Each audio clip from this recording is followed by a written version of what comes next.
आज Doubtnut app download करें। Doubtnut पर अपने सभी गणित, रसायन विज्ञान, भौतिक विज्ञान और जीव विज्ञान के डाउट्स का करो सफाया। बस प्रश्न की फोटो खींचो, एक ही प्रश्न को क्रॉप करो और तुरंत वीडियो सोल्यूशन पाओ। अभी डाउनलोड करें। क्वेश्चन में दिया कि हम द्रव्यमान तथा आर त्रिज्या वाले दो गोले परस्पर संपर्क में रखे गए हैं। इनके संपर्क बिंदु से गुजरने वाले स्पर्श रेखा के प्रति निकाय का जड़त्व आघूर्ण क्या होगा, हमें बताना है। तो पहले इसका हम चित्र बना लें तो आपको ज्यादा समझ में आएगा। तो यहाँ पे हमने क्या किया, दो गोले बना ली जिसका द्रव्यमान m है और त्रिज्या क्या है, r है। ये हमारा गोला a है, इसका केंद्र क्या है, a है। ये हमारा गोला है जिसका केंद्र बिंदु क्या है, b है। अब यहाँ से देख पा रहे हैं कि दोनों गोले क्या है, एक दूसरे को स्पर्श कर रहे हैं कहाँ पे, p बिंदु पे। क्वेश्चन में इसमें बोला गया है कि इनके संपर्क बिंदु से गुजरने वाले स्पर्श रेखा के, अभी p बिंदु पे क्या है, दोनों गोले आपस में संपर्क कर रहे हैं। तो इनके संपर्क बिंदु से एक स्पर्श रेखा खींची, ये वाली स्पर्श रेखा। अब उस स्पर्श रेखा के परितः निकाय का जड़त्व आघूर्ण I का मान हमें ज्ञात करना है। हमने माना कि जो स्पर्श रेखा इसके परितः जड़त्व आघूर्ण क्या है, I, तो I का मान हमें क्या करना है, निकालना है। अब जैसा कि क्वेश्चन में दिया है कि हमारे पास दो गोले हैं, दोनों का स्पर्श बिंदु है P। अब इसके परितः हमने क्या किया, एक स्पर्श रेखा खींची है। अब इस स्पर्श रेखा के परितः इस पूरे निकाय का हमें जड़त्व आघूर्ण निकालना है। ये हमारे पास ये गोला है जिसका द्रव्यमान m है और इसकी त्रिज्या क्या है, r है। तो एक ऐसी रेखा खींचेंगे जो क्या हो, इसके केंद्र से पास करे और इसी के ऊपर हो, मतलब कि इस गोले के ऊपर हो और इसके केंद्र से पास करे। तो यहाँ से देखेंगे ये इस रेखा के परितः जो हमारा जड़त्व आघूर्ण होता है, आइए इसको बोल दें। आइए का मान क्या होता है हमारा, 2/5 m त्रिज्या r²। अब इसके केंद्र से रेखा पास कर रही है। अब ये रेखा देखेंगे, स्पर्श रेखा और ये केंद्र वाली रेखा दोनों एक दूसरे के क्या है, समांतर है। ठीक। अच्छा, दूसरी बात करें तो ये भी हमारा क्या है, b हमारा केंद्र बिंदु है और इसके केंद्र से पास करने वाली रेखा के परितः जो हमारा जड़त्व आघूर्ण होगा क्या होगा, अच्छा ये रेखा हमारा इसी गोले पर ही होगा, मतलब गोले के तल के समांतर ही होगा। तो यहाँ से देखेंगे I बराबर हमारा क्या हो जाएगा, IB, क्योंकि ये रेखा हमारा क्या है, गोले का केंद्र B है और ये रेखा हमारा B से पास कर रही है। तो IB का मान जो हो जाएगा 2/5, इसका भी द्रव्यमान है, त्रिज्या भी r² हो जाएगा। तो हमने निकाला कि जो दोनों गोले हैं उनके केंद्र के परितः जड़त्व आघूर्ण क्या हो जाएगा, 2/5 m r²। अब यहाँ से इस केंद्र से हमें क्या करना है, r दूरी पर एक बिंदु हमारे पास क्या है, P है। तो उस P पर हमें क्या निकला, जड़त्व आघूर्ण। इसी रेखा के समांतर वाली रेखा के परितः हमें जड़त्व आघूर्ण निकालना है। तो यहाँ से देखेंगे I का मान क्या हो जाएगा, इस रेखा पे जो हमारा I है उसका मान हमारा हो जाएगा, I का मान तो क्या हो जाएगा हमारा, I बराबर हो जाएगा हमारा I1 प्लस I2 के बराबर हो जाएगा। I1 क्या है हमारा, इस गोले की वजह से हमारा इस बिंदु P पर जड़त्व आघूर्ण। I2 क्या है, गोले दूसरे की वजह से हमारा, ये हमारा I2 है, दूसरे गोले की वजह से इस बिंदु P पर जड़त्व आघूर्ण।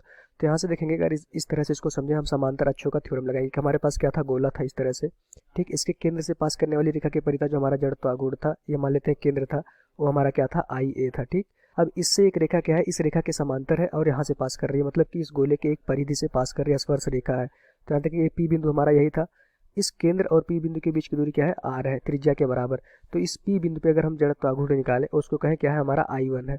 तो यहाँ देखेंगे I1 का मान क्या हो जाएगा हमारा, इस गोले की वजह से I1 बराबर हमारा हो जाएगा IA, समांतर अक्षों की थ्योरम हम लगा रहे हैं, IA प्लस इसका द्रव्यमान इंटू त्रिज्या के स्क्वायर के बराबर हो जाता है।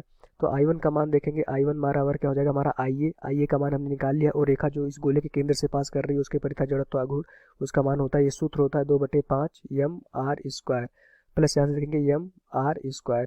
ये हमारा क्या हो गया, I1। इसी तरह हम I2 भी निकालेंगे। I2 क्या है हमारा, ये दूसरा गोला है। यहाँ से देखेंगे त्रिज्या क्या हो जाएगी हमारा, P बिंदु तक त्रिज्या क्या हो जाएगी हमारी, r के बराबर।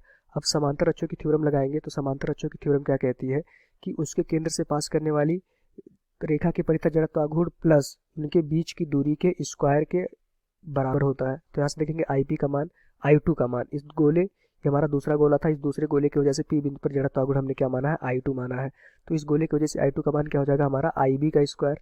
IB क्या होता है हमारा, इस गोले के केंद्र के परितः जड़त्व आघूर्ण प्लस द्रव्यमान इंटू इस केंद्र और जहाँ पे हमें जड़त्व आघूर्ण निकालना है उस रेखा के बीच की दूरी लंबाई के स्क्वायर के बराबर। तो यहाँ से देखेंगे I2 का मान हमारा क्या आ गया, IB²।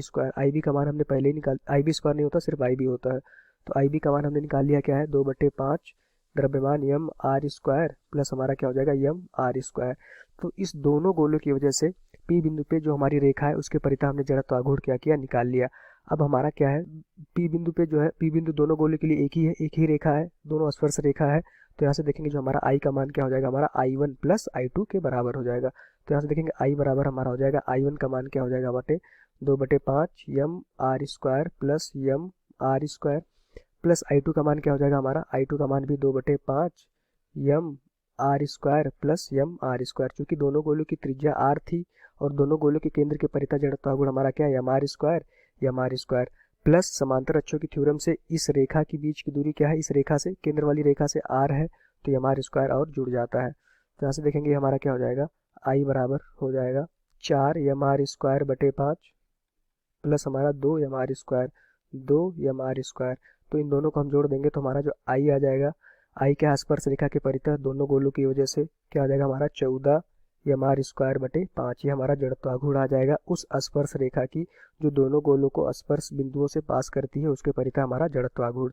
तो हमेशा याद रखिए कि ये जो स्पर्श रेखा इस गोले की वजह से भी है और ये स्पर्श रेखा हमारा इस गोले की वजह से भी है। तो इस गोले की वजह से जो जड़त्वाघूर्ण आएगा क्या हो जाएगा हमारा 2/5mr², और इस गोले की वजह से P बिंदु पर जो जड़त्वाघूर्ण आएगा I2 वो भी क्या हो जाएगा 2/5mr²। अब चूंकि रेखा तो एक ही है, दोनों गोले पे स्पर्श रेखा है, तो दोनों की वजह से जो जड़त्वाघूर्ण आएगा क्या हो जाएगा, दोनों गोलों की वजह से इस P बिंदु पर जड़त्वाघूर्ण हमारा जुड़ जाएगा। दोनों को जोड़ दिया तो हमारा आंसर आ गया 14mr²/5। ये हमारा क्या हो जाएगा आंसर।